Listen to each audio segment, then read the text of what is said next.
Lembra daquele filme com fofocas de salão de beleza, cabelos volumosos e uma noiva cujo casamento era todo em tons de rosa? Era Steel Magnolias, o clássico de 1989 sobre um grupo de mulheres do sul dos Estados Unidos que se reúnem no salão de beleza de Trovee, em uma pequena cidade da Louisiana. No centro da trama está Shelby, interpretada por Julia Roberts, uma jovem noiva com diabetes tipo 1, que está determinada a se tornar mãe apesar dos riscos. Sua mãe, interpretada por Sally Field, sabe que a gravidez pode ser fatal, mas Shelby segue em frente mesmo assim. O elenco era estelar. Dolly Parton como a bondosa dona de salão Trovee, Shirley Mlaen como a gloriosamente mal-humorada Weezer, Olympia Dukakis como a língua afiada, Clary e Daryl Hannah como a tímida recém-chegada Annelle. Eles te fizeram rir, chorar e ligar imediatamente para sua mãe depois.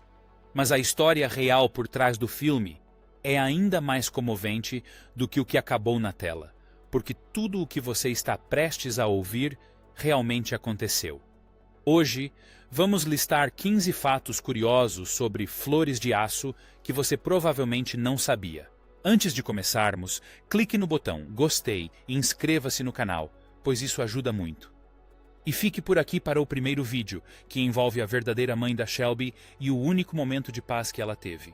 O diretor era tão péssimo que o elenco precisou fazer uma intervenção. Por trás de toda a doçura sulista havia um diretor alérgico à gentileza. Herbert Ross, cineasta veterano e notório durão, transformou o set de Flores de Aço em um campo de treinamento emocional, com ele mesmo como o sargento instrutor. Ele era particularmente brutal com Julia Roberts, criticando quase todas as suas escolhas e a levando às lágrimas com frequência. Mais tarde, Sally Field disse que Ross foi horrível com Roberts, que era a integrante mais jovem do elenco e basicamente a caçula da equipe. As atrizes veteranas se uniram em torno dela. Ele também perguntou a Dolly Parton se ela sequer sabia atuar. A resposta de Dolly se tornou lendária instantaneamente. Não, mas é seu trabalho me fazer parecer que sei. Ross sabia que não devia tentar isso com Sally Field. Ela o teria devorado vivo. Mas o assédio constante a Roberts levou os membros mais experientes do elenco ao limite. O fato é que Ross estava vivenciando o luto por sua própria perda. Sua esposa, a bailarina principal Nora Kay, havia falecido cerca de 1 ano e meio antes do início das filmagens. Eles foram casados por quase 30 anos, e essa dor ainda o atormentava durante a produção. Shirley Mlaen finalmente o confrontou diretamente, dizendo a Ross que ele vinha se comportando mal desde a morte de Nora e que isso não era respeitoso com sua falecida esposa nem com o elenco. As atrizes veteranas deixaram claro que seu comportamento era inaceitável. No fim das contas, tudo o que foi preciso para calar um ditador tirano foi a recusa de 2 lendas do cinema em assistir a um jovem de 21 anos ser emocionalmente destruído por causa dos problemas de luto do diretor. As atrizes se uniram por odiá-lo, e é provavelmente por isso que a amizade feminina na tela pareceu tão real. Todas as atrizes de Hollywood recusaram o papel de Shelby antes de Julia Roberts. Antes de Julia Roberts se tornar Shelby, o papel passou por mais atrizes do que em um jogo de batata quente em Hollywood. E aqui está a reviravolta. Na verdade, foi Daryl Hannah quem recebeu a proposta para o papel primeiro. Os produtores a queriam para o papel principal. Ela recusou e pediu para interpretar Annelle, a excêntrica boutique com um cabelo volumoso e escolhas de vida questionáveis. Hannah considerou o papel da jovem mãe moribunda em uma personagem secundária excêntrica e escolheu o caos, o que é admirável. Então eles partiram para Meg Ryan, que havia assinado o contrato, mas desistiu para participar de Harry e Sally, feitos um para o outro. Uma boa troca para ela, mas catastrófica para os produtores que se esforçavam para preencher o papel. A próxima opção considerada foi Winona Ryder. Ela tinha uns 16 ou 17 anos na época, o que tornava o papel de uma mãe diabética morrendo de complicações na gravidez uma tarefa bem difícil. Jovem demais até para a abordagem criativa de Hollywood em relação à escolha de atores por idade. Laura Dern também estava na lista de possibilidades, mas não conseguiu o papel. Por fim, o diretor de elenco chamou Julia Roberts, que ainda estava cantando rap com a música Mystic Pizza e não era nenhuma celebridade. Ela entrou na sala, exibiu aquele sorriso e capturou a essência da típica moça do sul dos Estados Unidos. Acontece que, quando o plano A opta pelo papel de alívio cômico, o plano E ganha uma indicação ao Oscar. Julia Roberts estudou para o papel na casa dos Harling enquanto comia hambúrgueres. Depois de conseguir o papel, Julia Roberts não se limitou a ler o roteiro e aparecer no set. Ela foi direto à fonte. Roberts passou um tempo com os pais de Robert Harling antes do início das filmagens, aprendendo sobre Susan, a mulher real por trás de Shelby. O pai dele fazia hambúrgueres na grelha no quintal, enquanto Roberts ouvia histórias sobre a irmã que ele havia perdido. Harling disse mais tarde que quando Roberts entrou pela primeira vez, alguém simplesmente acendeu as luzes do cômodo. Não porque ela se parecesse com Susan, mas porque ela transmitia algo semelhante, um calor ou uma energia. Ela tinha uma presença que fazia as pessoas quererem estar perto dela. Roberts não estava apenas se preparando para um papel. Ela estava reunindo memórias de alguém que nunca conheceu, reconstruindo quem era Susan através das histórias de seus pais, do luto de seu irmão e provavelmente de algumas canções de Dolly Parton pelo caminho. Quando as câmeras começaram a gravar, Roberts estava homenageando a irmã de outra pessoa, construindo essa história a partir de conversas informais e um carinho indireto. Robert Harling escreveu a peça inteira em 10 dias após a morte de sua irmã. Robert Harling não se sentou para escrever uma peça de sucesso. Ele se sentou para não enlouquecer. Em 1985, sua irmã Susan morreu aos 33 anos devido a complicações da diabetes tipo 1, as mesmas complicações que mataram Shelby na tela. Os médicos disseram a ela que a gravidez poderia ser fatal. Mesmo assim, ela queria ter um bebê. Em 1983, ela deu à luz um filho, Robert, nomeado em homenagem ao próprio Harling. 2 anos depois, ela havia desaparecido. O sobrinho de Harling mal tinha idade suficiente para se lembrar dela, e Harling começou a entrar em pânico. E se o garoto tivesse esquecido completamente da mãe? E se ele crescesse chamando alguma madrasta de mamãe, sem nunca saber quem Susan realmente era? Um amigo escritor o aconselhou a escrever sobre isso. Então Harling tentou escrever um conto que durou aproximadamente 5 minutos, antes de perceber que as mulheres do sul dos Estados Unidos não cabem em parágrafos. Eles precisam de diálogos, interrupções e daquele tipo de guerra verbal que exige um palco de verdade. Então, ele se trancou em um quarto e escreveu a peça inteira em 10 dias. Não um esboço, a peça completa. O que ele mais tarde chamou de um tsunami ininterrupto de essência sulista simplesmente jorrou. O cenário off-Broadway foi emocionalmente devastado pelo que parecia uma fofoca inofensiva de salão de beleza. O filme de 1989 transformou tudo num evento nacional de choro convulsivo. Acho que parte da magia do cinema é que as pessoas sabem que não me conhecem, mas conhecem a história. 10 dias de luto virou a peça que todo mundo cita no brunch, e Harling a escreveu para o sobrinho. O resto de nós só a pegou emprestada para os nossos próprios momentos de crise. Julia Roberts ficou noiva de seu marido fictício, mas o relacionamento não durou. Julia Roberts e Dylan McDermott interpretaram um casal de recém-casados em Flores de Aço. Ao final das filmagens, eles já estavam noivos na vida real. Roberts havia terminado recentemente seu relacionamento com Liam Neeson, e então McDermott apareceu interpretando seu marido dedicado em uma pequena cidade da Louisiana, sem nada para fazer, a não ser se apaixonar diante das câmeras. Passe 3 meses fingindo estar perdidamente apaixonado e, aparentemente, seu cérebro decide que o casamento falso deve se tornar real. O romance começou durante a produção, em 1989. Hollywood declarou que era o destino. Na verdade, foi apenas proximidade e uma iluminação muito boa. O noivado durou até 1990, até que Roberts conheceu Kiefer Sutherland no set de Flatliners e todo o ciclo recomeçou. Um ano. Esse foi o tempo que levou para a realidade alcançar a fantasia do set. Roberts se tornou a maior estrela de cinema do planeta. McDermott garantiu um salário fixo no programa por 7 temporadas. Bette Davis convidou Harling para um chá e começou a escalar o elenco para todo o seu filme. Bette Davis viu Steel Magnolias no palco em Nova York e decidiu que o Weezer era dela. Ela pegou o telefone, ligou diretamente para Robert Harling e o convidou para um chá como se fossem velhos amigos conversando sobre festas no jardim. Harling achou que alguém estava lhe pregando uma peça.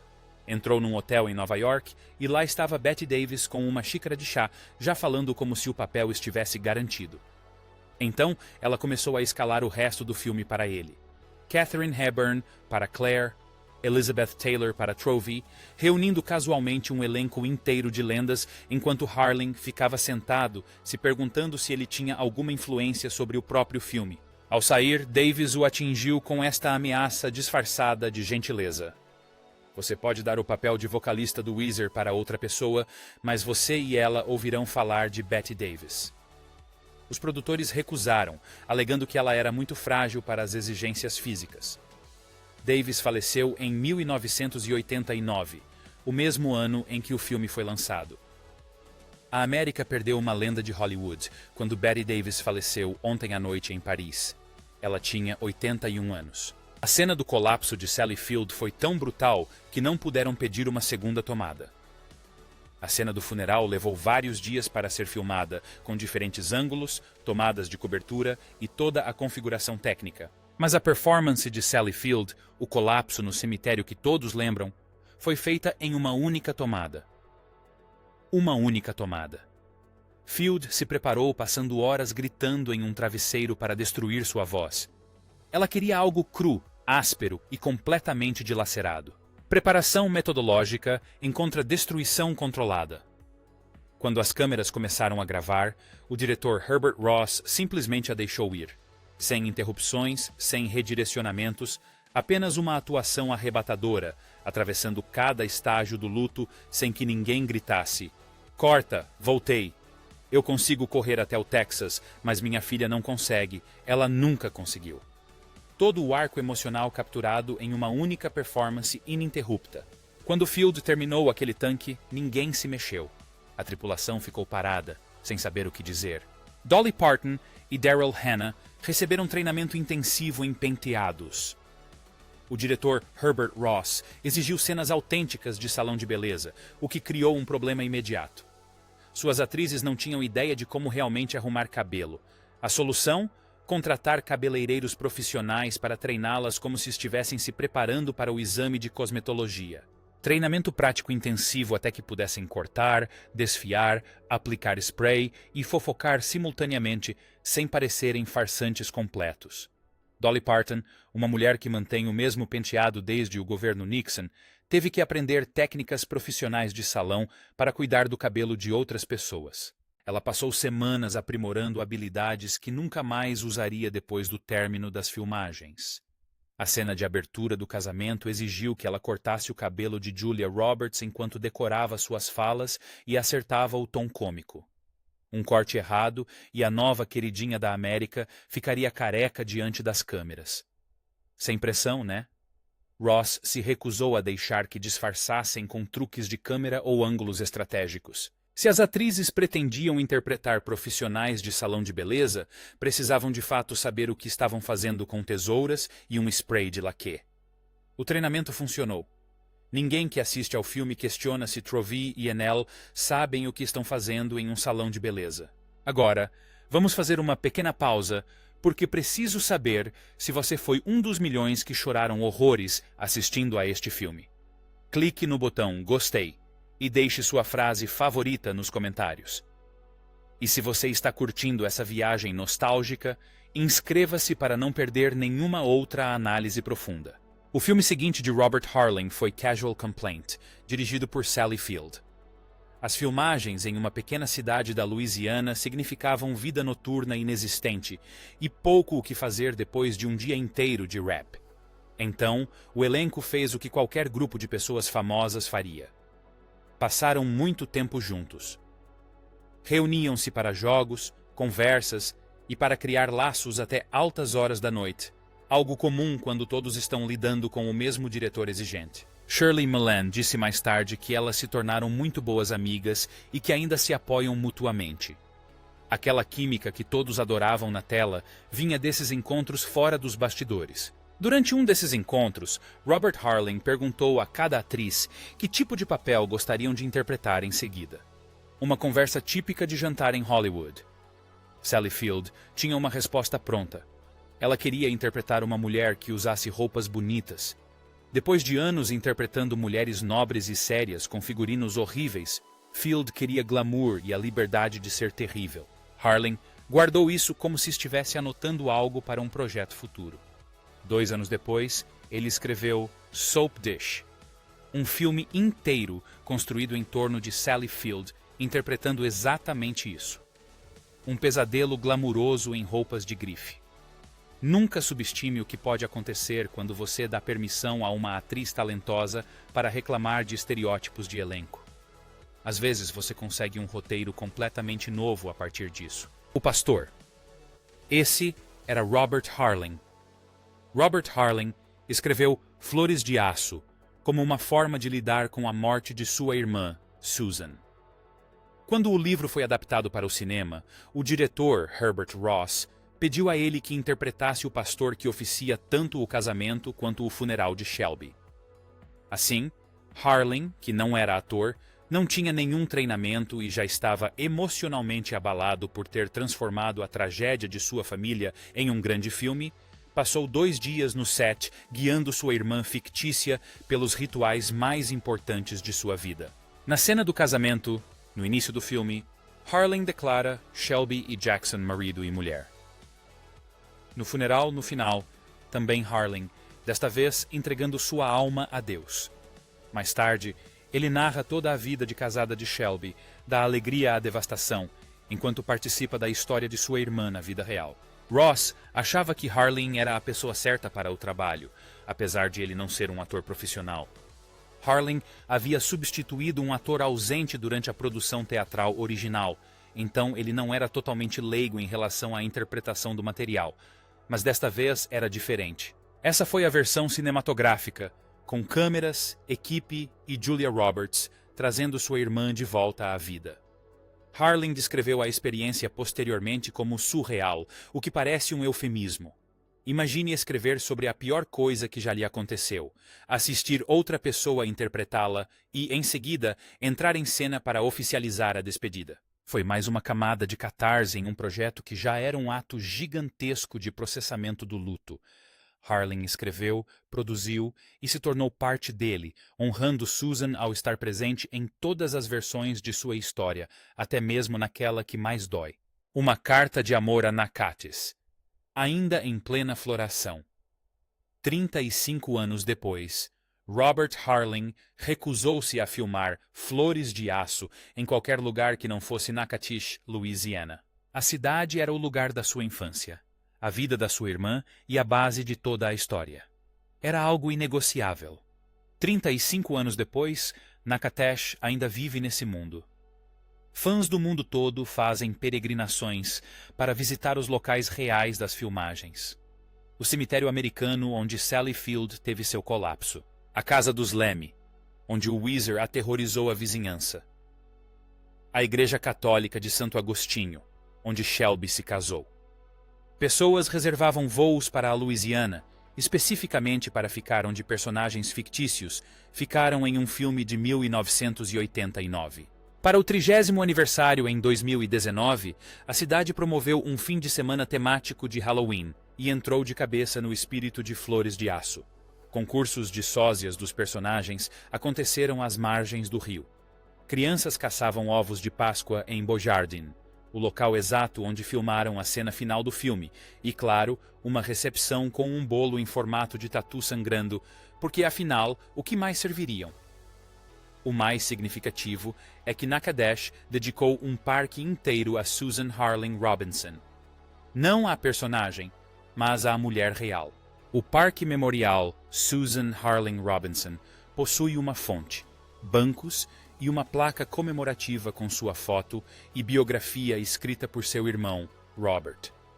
Um filme deu a uma pequena cidade da Louisiana um lugar permanente na cultura pop, e essa cidade retribuiu o gesto, criando um local permanente para que Susan fosse lembrada. 35 anos depois, as pessoas ainda comparecem, não apenas pelo filme, mas também por ela. Você pode realmente dormir na casa da Shelby. A casa da família Eaton, do filme Flores de Aço, não é apenas um ponto turístico por onde você passa de carro.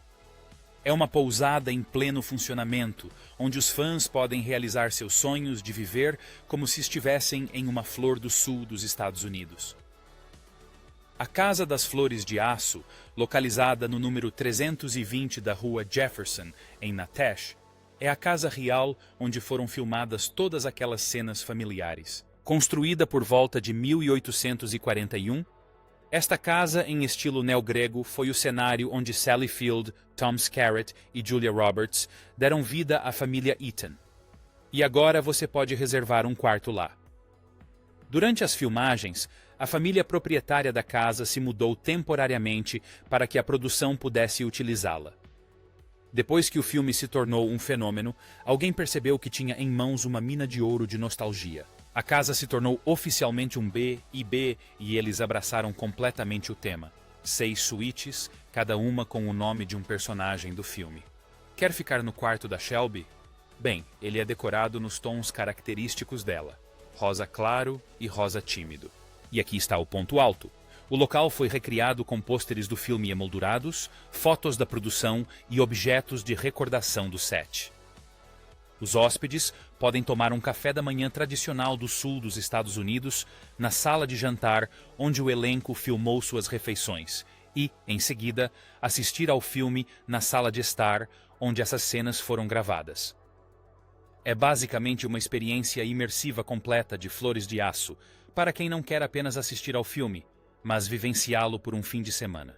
E, sinceramente, para os fãs que já assistiram a este filme 100 vezes, dormir na casa da Shelby provavelmente parece a peregrinação definitiva. O remake de 2012 do Lifetime foi um sucesso de audiência. 23 anos após o original, o Lifetime decidiu que Flores de Aço precisava de um remake com um elenco totalmente negro. E o elenco era de peso. Queen Latifah como Malin, Jill Scott como Truvy, Alfre Woodard como Weezer, Felicia Rashad como Clarice, Adapo Oduye como Enel, Canondola Rashad como Shelby. É muito talento de peso para um filme da Lifetime de domingo à noite. A decisão foi deliberada. Ela temia ter que dizer a Jackson: "Não fale de mim como se eu não estivesse aqui." Os produtores Craig Zayden e Neil Moran queriam dar a atrizes negras talentosas o tipo de papéis principais substanciosos e complexos que ainda eram difíceis de encontrar em Hollywood. Como Moran disse, os temas centrais da história transcendem a raça. Se fosse um elenco totalmente latino, se fosse um elenco totalmente asiático, ainda seria Flores de Aço. Eles atualizaram o cenário para os tempos contemporâneos com referências a Michelle Obama e smartphones, mantendo intactos o diálogo e a estrutura da peça original. Queen Latifah também produziu a peça, o que significou que ela cuidou tanto das cenas de colapso emocional quanto da parte administrativa. O remake estreou em 7 de outubro de 2012 e atraiu entre 6 e 12 milhões de espectadores. Foi o terceiro filme original mais assistido da Lifetime e seu maior sucesso desde 2006. Os críticos inevitavelmente o compararam ao original de 1989, afinal, como poderiam não compará-lo? Mas muitos elogiaram as performances do novo elenco, particularmente de Alfre Woodard e Felicia Rashad, e reconheceram que os temas universais funcionaram perfeitamente no novo contexto. Descobri que uma história sobre mulheres que se apoiam mutuamente em momentos de luto não pertence a um elenco ou época específicos. Ela só precisa das pessoas certas para contá-la. Contrataram a enfermeira que realmente desligou os aparelhos que mantinham Shelby viva. Ok? Agora precisamos falar sobre a decisão de elenco mais impactante da história do cinema. O diretor Herbert Ross Queria que as cenas do hospital parecessem autênticas, o que é compreensível. Então, ele localizou a equipe médica que realmente cuidou de Susan Harling Robinson em seus últimos dias. E então os escalou para o filme, incluindo a enfermeira que desligou os aparelhos que mantinham Susan viva. A mesma enfermeira interpretando a si mesma, fazendo a mesma coisa de novo. Robert Harling disse que isso adicionou um senso de gravidade e realidade a tudo, o que sim, faz toda a diferença.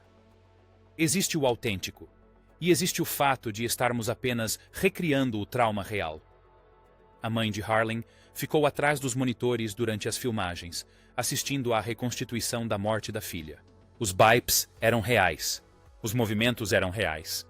Eram apenas pessoas revivendo um dos piores dias de suas vidas depois que alguém gritou ação. A linha entre atuação e memória não apenas se confundiu, como simplesmente desapareceu, o que conferiu à cena uma autenticidade impossível de falsificar e impossível de esquecer. A verdadeira mãe de Shelby precisava ver Julia Roberts em pé, viva. Quando filmaram a cena em que os aparelhos que mantêm Julia Roberts viva são desligados, Robert Harling implorou à mãe que não fosse ao set. Ele temia que fosse muito doloroso ver uma atriz recriar os momentos finais da filha enquanto a equipe de filmagem ajustava a iluminação. Margaret Harling apareceu mesmo assim. Ela assistiu a todas as filmagens sem dizer uma palavra. Quando terminaram, Robert perguntou por que ela se submeterá àquilo, e a resposta dela foi: "Eu queria ver Julia se levantar e ir embora." Esse era o objetivo, não a atuação, não a precisão emocional. Ela precisava ver a mulher que interpretava sua filha morta se levantar, perfeitamente viva, e sair do set como se nada tivesse acontecido. Julia Roberts havia se tornado tão próxima da família Harling durante as filmagens que Margaret precisava daquele momento. Na vida real, ela nunca teve a oportunidade de ver sua própria filha fazer isso. Mas em um set de filmagem na Louisiana, ela pôde ver Shelby morrer e depois voltar à vida. Durou apenas até alguém gritar, "Corta!" Mas por aqueles poucos segundos, sua filha se levantou e foi embora. Hollywood deu a ela o final que ela nunca teve na vida real. E aí está, 15 curiosidades sobre Flores de Aço. Qual delas te surpreendeu mais? Conte para a gente nos comentários. E não se esqueça de se inscrever e compartilhar com um amigo que curte esse tipo de vídeo. Toda semana, publicamos análises aprofundadas de filmes e séries retrô.